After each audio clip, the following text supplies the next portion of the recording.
በመላው ዓለም ትኩረት የተሰጠውና መላው መካከለኛው ምስራቅን ለከፍተኛ ምስቅልቅልና ስጋት የዳረገ አስቸኳይ ዜና ደርሶናል። የመካከለኛው ምስራቅ የጦርነት ነበልባል ወደ አዲስና አስፈሪ ምዕራፎች ተሻጋግሯል። እስራኤል በኢራን ላይ መጠነ ሰፊና አስገራሚ የሆነ ቀድሞ የማጥቃት እርምጃ መውሰዷን ተከትሎ ቀጠናው በአሁኑ ሰዓት በከፍተኛ ውጥረት ውስጥ ይገኛል። ይህ እርምጃ እስራኤል በታሪኳ በኢራን ላይ ከፈጸመቻቸው ጥቃቶች ሁሉ እጅግ የከፋውና ቀጥተኛው ሊሆን እንደሚችል ተገምቷል። የእስራኤል መከላከያ ሚኒስቴር ከጥቂት ደቂቃዎች በፊት ባወጣው አስቸኳይ መግለጫ የሀገሪቱ ኃይል በኢራን ግዛት ውስጥ የሚገኙ ስልታዊ የሆኑ ወታደራዊ ኢላማዎችን መምታቱን አረጋግጧል። ይህ ጥቃት የተፈጸመው ኢራን በእስራኤል ላይ ልትሰነዝር ያሰበችውን መጠነ ሰፊ የሚሳኤልና የድሮን ጥቃት ቀድሞ ለመከላከል ታስቦ የተወሰደ እርምጃ መሆኑን የቴል አቪቭ ባለሥልጣናት ገልጸዋል። ጥቃቱን ተከትሎ በመላው እስራኤል የአደጋ ጊዜ ማስጠንቀቂያ ደወሎች የተሰሙ ሲሆን የሀገሪቱ የደህንነት ካቢኔ በመላው እስራኤል ለተወሰነ ጊዜ የሚቆይ የአስቸኳይ ጊዜ አዋጅ አውጇል። በኢራን በኩል እየወጡ ያሉ መረጃዎች ደግሞ ሁኔታው ምን ያህል አሳሳቢ እንደሆነ ያሳያል። የቢቢሲ የኢራን ቋንቋ አገልግሎት የፋርስ ዜና ወኪልን ጠቅሶ እንደዘገበው በኢራን መዲና ቴሄራን ማዕከላዊ ክፍል ውስጥ ተከታታይና በጣም ከፍተኛ የሆኑ የፍንዳታ ድምፆች ተሰምተዋል። የዜና ወኪሉ እንደዘገበው ከሆነ ቴሄራን ውስጥ የሚገኙ ሁለት ቁልፍ ወታደራዊ ተቋማት በተለይ ኢላማ የተደረጉ ሲሆን 3 ግዙፍ የፍንዳታ ነበልባሎችን የሚያሳዩ ምስሎችም በማህበራዊ ሚዲያ ላይ እየተሰራጩ ይገኛሉ። የቴሄራን ነዋሪዎች በፍንዳታው ድምፅ መደናገጣቸውንና የከተማዋ የጸጥታ ኃይሎች በከፍተኛ ንቃት ላይ መሆናቸውን ተዘግቧል። ይህ በእንዲህ እንዳለ የእስራኤል መከላከያ ኃይል ትኩረቱን በኢራን ላይ ብቻ አላደረገም። በሰሜን በኩል ከሊባኖስ ሊሰነዘር የሚችለውን ጥቃት ለመከላከል በሚመስል መልኩ በደቡባዊ ሊባኖስ በሚገኙ የሂዝቦላ ይዞታዎች ላይም መጠነ ሰፊ የአየር ድብደባ ፈጽሟል። እስራኤል ለዚህ የወሰደችው ምክንያት ሂዝቦላ ተደጋጋሚ የተኩስ አቁም ስምምነቶችን ጥሷል የሚል ነው። በዚህ ምክንያት በሊባኖስና በእስራኤል ድንበር ላይ ያለው ውጥረት ወደ ሙሉ ጦርነት የማደግ ዕድሉ ሰፊ ሆኗል። አሁን ላይ ትልቅ ጥያቄ የኢራን ምላሽ ምን ይሆናል የሚለው ነው። የኢራን ከፍተኛ አመራሮች ከዚህ ቀደም በተደጋጋሚ እንደገለጹት በእስራኤል በኩል የሚሰነዘር ማንኛውም ጥቃት እጅግ ከባድና የማያዳግም የአጸፋ እርምጃ ያስከትላል።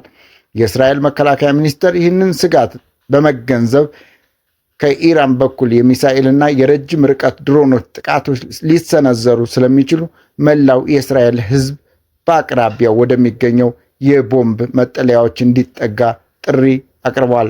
የአስቸኳይ ጊዜ አዋጁም የሲቪል በረራዎችን፣ ትምህርት ቤቶችንና የህብረተሰብ መሰብሰቢያ ቦታዎችን ሙሉ በሙሉ የሚመለከት ነው። ይህ ግጭት በሁለት አገራት መካከል ብቻ የሚወሰን አይደለም። የአሜሪካ ሚናና የቀጣዩ የኢራንና የአሜሪካ ግንኙነት በዚህ ጦርነት ውስጥ ወሳኝ ስፍራ ይዛል። ዋይት ሃውስ ሁኔታውን በቅርበት እየተከታተለ መሆኑን የገለጸ ሲሆን አሜሪካ ለእስራኤል ያላትን የማይናወጥ ድጋፍ በድጋሚ አረጋግጣለች። ይሁን እንጂ አሜሪካ በመካከለኛው ምስራቅ የሚገኙ ወታደራዊ ይዞታዎችን በከፍተኛ ንቃት ላይ እንዲሆኑ ያዘዘች ሲሆን አስፈላጊ ከሆነ እስራኤልን ለመከላከል የራሷን ጥቅም ለማስጠበቅ ጣልቃ ለመግባት ዝግጁ መሆኗን ፍንጭ ሰጣለች።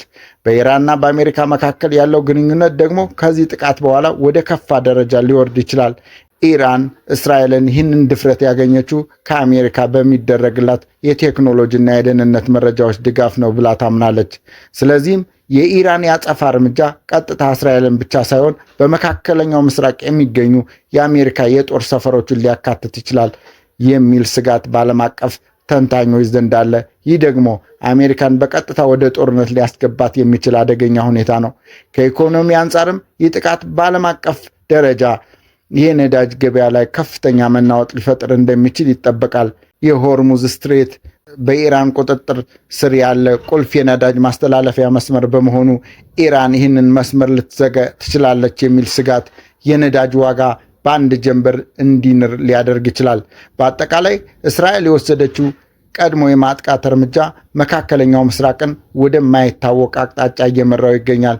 የኢራን የአየር መከላከያ ስርዓት ጥቃቱን ምን ያህል ተከላክሏል? በቴህራን የወደሙት ወታደራዊ ተቋማት ምን ያህል ስልታዊ ጠቀሜታ አላቸው? እናም ኢራን በመጪዎቹ ሰዓታት ውስጥ የምትሰጠው ምላሽ ምን ይሆናል? የሚሉትን ጉዳዮች የዓለም ትኩረትን ስበዋል። ከእስራኤል መከላከያ ሚኒስቴር የሚወጡ ተጨማሪ መረጃዎች እንደሚያመለክቱት የሀገሪቱ የጦር አውሮፕላኖች ከጥቃቱ በኋላ በሰላም ወደ ጣቢያቸው ተመልሰዋል። ነገር ግን ጦርነቱ ገና መጀመሩ እንደሆነና እስራኤል ለማንኛውም አይነት ጥቃት ዝግጁ መሆኗን ጠቅላይ ሚኒስትር ቤንያሚን ኔታንያሁ በሰጡት የአጭር መግለጫ ተናግረዋል። ቴህራን ውስጥ የደረሰው ጥቃት መጠን እስካሁን በኢራን ባለስልጣናት በይፋ ባይገለጽም የሆስፒታሎች በተጠንቀቅ መቆምና የደህንነት ኃይሎች በከተማዋ በብዛት መሰማራት የጉዳቱን ክብደት ፍንጭ ይሰጣል። የዓለም አቀፉ ማህበረሰብን በሁኔታው ክፉኛ ደንግጧል። የተባበሩት መንግስታት ድርጅትና የአውሮፓ ህብረት ሀገራትም ሁለቱም ወገኖች የራሳቸውን እንዲገዙና ወደ ባሰ እልቂት እንዳይገቡ ጥሪ እያቀረቡ ነው። ሆኖም ግን በመሬት ላይ ያለው እውነታ የሚያሳየው ዲፕሎማሲያዊ ጥረቶች በጦር መሳሪያ ድምፅ እየተዋጡ መሆናቸውን ነው።